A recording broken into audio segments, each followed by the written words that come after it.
snowstorm affecting most of the Front Range. Road conditions are bad and rapidly getting worse. The snow is really coming down now, and there's more on the way. How much you'll see in your area. A huge sigh of relief for essential workers at one meatpacking plant. They're critical to the food supply here in our state and our community. JBS, once the site of one of the worst COVID outbreaks in our state, announces plans to vaccinate staff.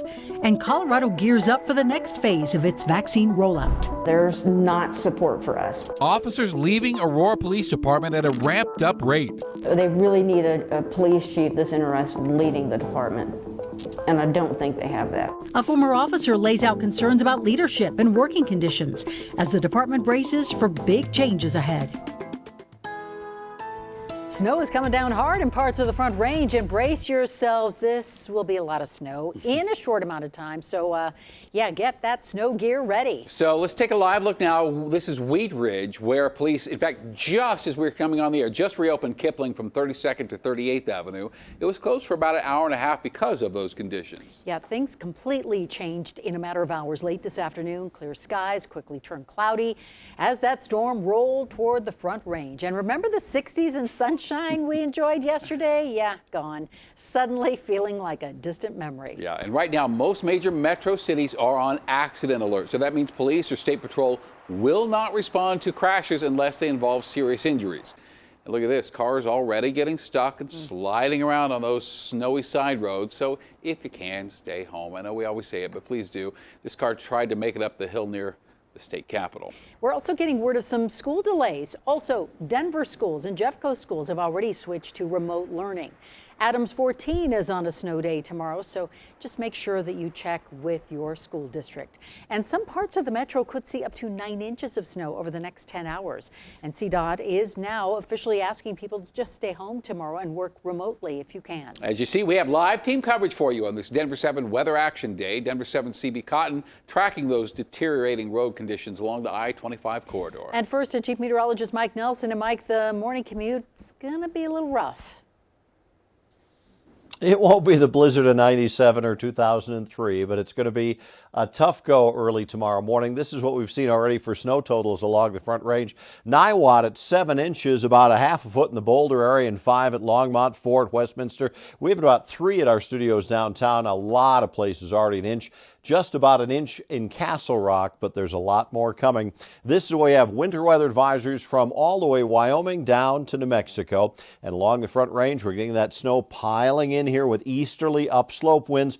Not much of an event on the other side of the divide. This is mostly Front Range and the I-25 corridor, with the heaviest snows right now over the Denver area. That will continue overnight tonight for about another 4 or 5 hours before things really start to lighten up. So this is a Front Range snow event, heaviest snow overnight until about 5 in the morning. Very slick and slow early tomorrow morning. The roads are already in bad shape. For more on that along I-25, let's go to CB Cotton. Thanks, Mike. Well, we're getting a bird's eye view of I-25 here in the metro area, and there's still quite a few cars on the interstate, but snow is starting to pile up and conditions are expected to deteriorate by the hour. So CDOT is saying if you can stay home, do so. They're also saying if you can work from home, you should do it. So this is how all of this is going to play out. The roads are expected to become even more icy and snow-packed overnight, and we definitely saw that while traveling to our current location. The Front Range, as you said, will be seeing the brunt of this storm. So there's chain laws in effect for commercial vehicles. That means semis on I-70 eastbound and I-25 southbound. CDOT says they expect conditions further south to get even worse after midnight through tomorrow morning. There is the potential for road closures in the Monument Hill area, so that's something to be mindful of. Again, we're seeing how fast the snow is coming down out here. As you can see, it's whipping me in the face, and CDOT says that will lead to icy road conditions. Their biggest message, stay home if you can. Back to you all. All right, great advice. CB, thank you so much. Now, the snowfall is also creating delays for COVID testing. Denver says its testing locations at Paco Sanchez Park, Green Valley Ranch Pool, Ruby Hill, and Denver DHS East will open at noon tomorrow. And you can find out more information about testing on denvergov.org.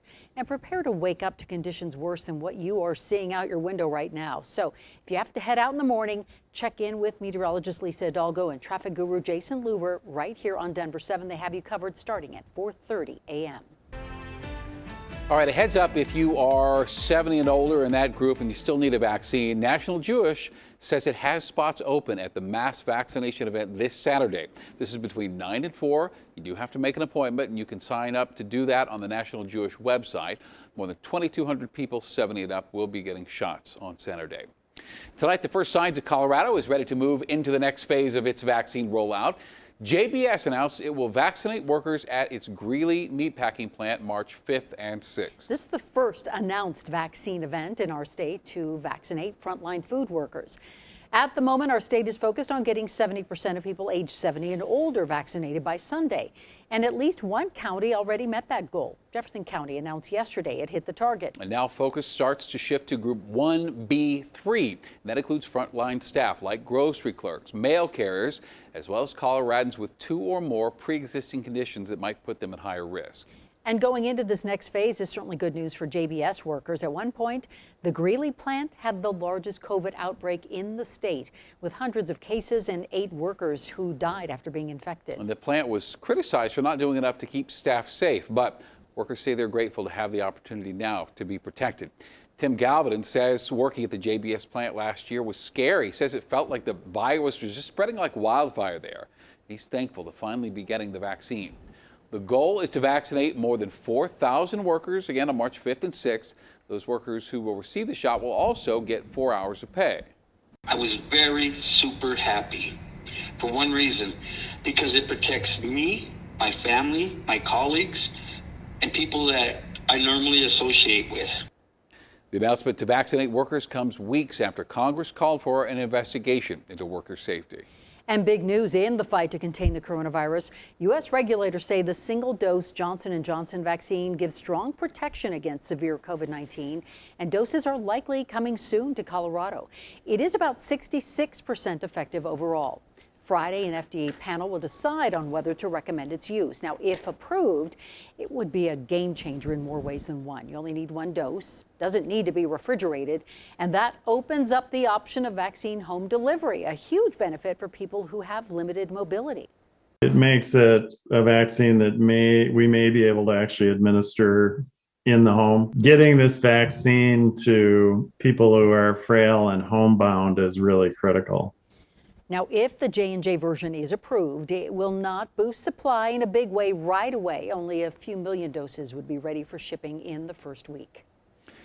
The last year's been a tense one for the Aurora Police Department. As the investigation into the death of Elijah McClain intensified, some officers were fired over a social media post. And officers face scrutiny for the way they handled social justice protests in the summer. A new data shows officer turnover rates at the Aurora Police Department are at an all-time high. Denver7's Eddie Guajardo spoke with a former officer who laid out some of the issues driving people to leave.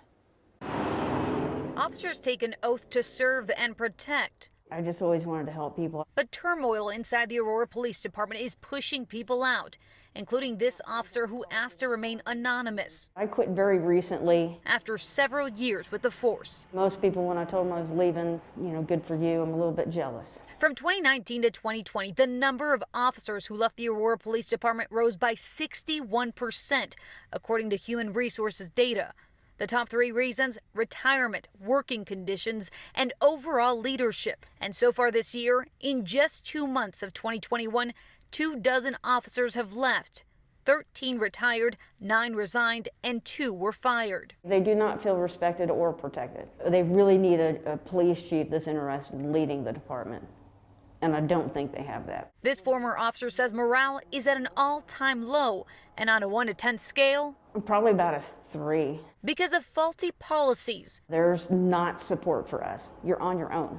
And that actually opens you up to possible criminal charges. And a new approach to policing. The community's getting more frustrated with police because we're moving to a hands-off kind of functioning. And that's actually creating a bad situation. Aurora Police Chief Vanessa Wilson has been outspoken about transparency and rebuilding trust in the community.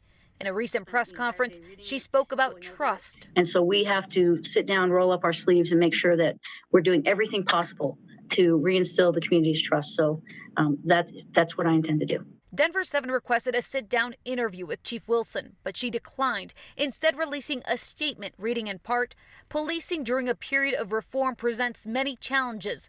As with any profession, some will become disinterested, especially during a period of change, and make the difficult decision to resign." But this former officer says Chief Wilson is all talk. She's really just an extension of the city council. And failing to rebuild a fractured department of officers. I don't think she's as concerned about the department as she is just maintaining her career. As for the department's turnover rates, a policy committee meeting will be held on Thursday to discuss the numbers. Addie Guajardo, Denver7. This is one of the more painful procedures potentially we do. Easing post-surgery pain without relying on powerful addictive drugs. The cutting-edge technology already helping some Colorado teens. Plus, a push to shake up the rules on medical cannabis in schools. Why some parents say the current plan lays too much of the burden on them. And a history of service and sisterhood. There are significant health disparities even before COVID. The pandemic needs this Colorado group is determined to meet.